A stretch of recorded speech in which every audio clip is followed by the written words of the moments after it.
In a recent video, I showcased Cursor AI with the new Canvas MCP server in Power Apps. And I got a couple comments asking how I set that up, and that's what I'll show you today. Channel members have access to download the apps used in the videos, as well as the YAML code used in the components that I showcase. You can click the join button below the video if you're interested in supporting the channel. The Canvas app plugin is really designed for Claude or VS Code, but we can use the raw files here to set this up for Cursor as well. Even if you're not interested in Cursor in particular, this video will at least help educate on what goes into making these work inside of your program of choice. So we're actually going to start on the GitHub page for this Canvas app plugin, and I will put this link in the description below.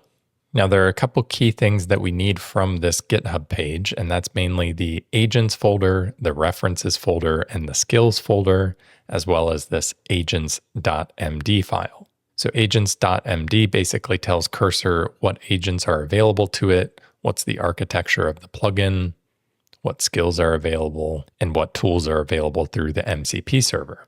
So agents.md is important to have at the top level of our project inside of Cursor. Skills is really the main folder that gets used by the actual agent, and this is for things like editing an app, generating an app, configuring the MCP server, adding a data source. These are all accessible through our AI inside of Cursor. References just has two documents that really are supposed to be used by the agent when doing certain actions. So there's some guidelines on design, which it will check before designing any screens. And then there's some technical guides showing things like the file structure, the syntax, power effects, and different information about controls. So these references are just used when the agent is actually going and doing something for you. The agents folder basically gives some additional roles to your agent inside of Cursor, so they can pull on these when certain tasks are needed, like screen builder or screen editor or some planner type of roles. So those are the basic things that we need to copy over to our Cursor project, and I have a prompt that basically will do that for you. So we'll hop over to Cursor, and I just have a blank workspace here, a blank folder called Canvas MCP, and this is where we'll work in today. Now in our agent chat, we want to ask the agent to create a .cursor folder with a skills, agents, and references folders inside. We want our agent to download the contents from the link we're going to provide into each respective folder. In addition to that, we also want this to download the agents.md file into the root of the project. We'll go back to our Power Platform skills and we'll copy the link to this GitHub page, the Canvas-apps page, and then we'll add that to our chat in Cursor. So we'll create a .cursor folder with the skills, agents, and references folders inside, download the contents from this link into each respective folder, and also download the agents.md file into the root of the project. And then we provide it the link. Now what this is going to do is go and download those files and create the appropriate folder structure inside of our project. And it will do this using .cursor as the folder for all of our skills, agents, and references. So if you've tried this plugin in something like Claude, that creates a .claude folder.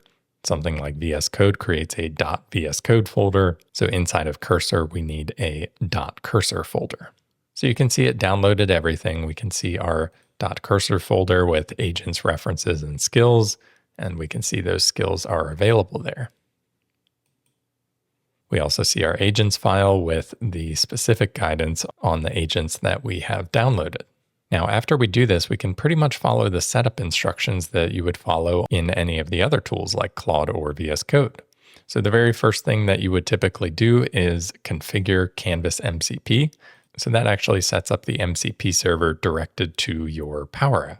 So we'll type in configure Canvas MCP, and you can see it's actually auto-suggesting that to us now. So we'll just hit tab to complete that. And then we'll send that in the chat. So because it has access to that skill, if we look under skills, configure Canvas MCP is one of those. And you can see it checked the prerequisites, which having .NET 10 installed is a prerequisite. So if you did not, it would probably suggest you to install that. And then it's asking us which tool we want to configure the MCP server for. Now, it does have 3 options in there already, but we actually want to use option D, and we'll type in cursor. We'll hit continue, and now it will set things up for cursor. Now, I've tried this a couple times just to see how repeatable this process is, and this is the first time it's actually told me that cursor isn't one of the supported targets. So what you can do is just say continue setup for cursor, and it should go past that and continue setup of the MCP server. So you can see it'll continue configuring for cursor, and then it asks us for the link to our Power App.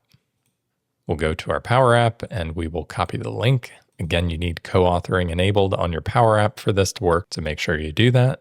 And we will paste that link into our chat. Now it's also asking me if I want to use project or user scope. And in this case, we want to use project scope. So that is going to add all of the details of this MCP server into our .cursor folder inside of our project rather than trying to add it at the user level. So we'll provide the link. We'll say project scope if it prompts for that. Sometimes if it doesn't prompt you for that, it will use project scope automatically. So there's no need to do anything else there. Now it wants to create this mcp.json file, which is essentially the way that it can use this MCP server. So we want to accept that, and then we'll look at that file here in a moment. We've configured the MCP server for this project, and now it's telling us that we need to restart cursor in order to use it. So we will go ahead and close cursor and reopen it.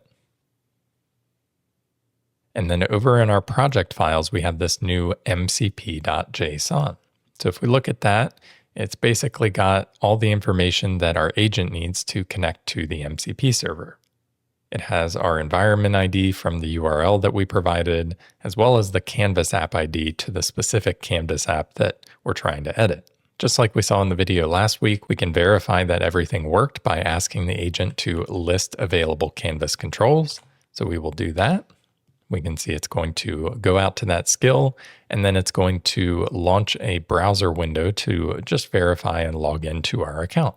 So we'll select our account, and then our authentication is complete. So if we go back to our cursor window, we can now see that it just listed out all of the controls that are available. So let's just scroll back up to the top of our window, and we'll go through the steps just very quickly here. We ask the agent to create a .cursor folder with our skills, agents, and references folders inside, and have it download the contents from this link that we provided to the GitHub page into each respective folder. We also had it download the agents.md file into the root of the project. It completed that, and then we ran the configure canvas MCP, which sets up our MCP server to edit a specific app. So we provided the link to edit our app to the agent, and then it was able to parse out the environment ID and the app ID. After that, we restarted cursor. We ran the list available Canvas app controls command, which called out to the list controls skill, and then it logged us in and displayed all of the controls that are available to us. We'll test things out further just by asking it to add a new screen. And we will just give it a horrible prompt of adding a new screen for dashboard, and we'll want it to use placeholders instead of real data. Now, for the first prompt that you run to your agent that interacts with an actual app, it will need to sync that app with your local file system. So the first thing it's going to do, we'll actually see on the left-hand side, a folder should appear with all of the YAML files from our current app. So we can see dashboard screen appears, and here's all of the YAML files for that app that we're connected to.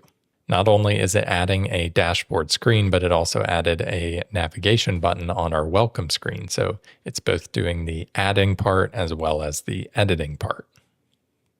So it added a new dashboard screen, it compiled everything. Everything looks like it was validated correctly. So if we go back to our app, we can refresh the window and we get a new dashboard screen. So it was able to interact with our app and can use the skills, the agents, the references, everything that it needs in order to accomplish what you ask it to do. So that is a quick look at using Cursor AI to configure the new Canvas MCP server and the new Canvas apps plugin. This experience seems to work pretty well in my testing, but I'm curious how it works out for you as you try this out. If you run into any issues, let me know in the comments below, and otherwise get subscribed for future videos like this one. As always, I hope you enjoyed this video and have a great day.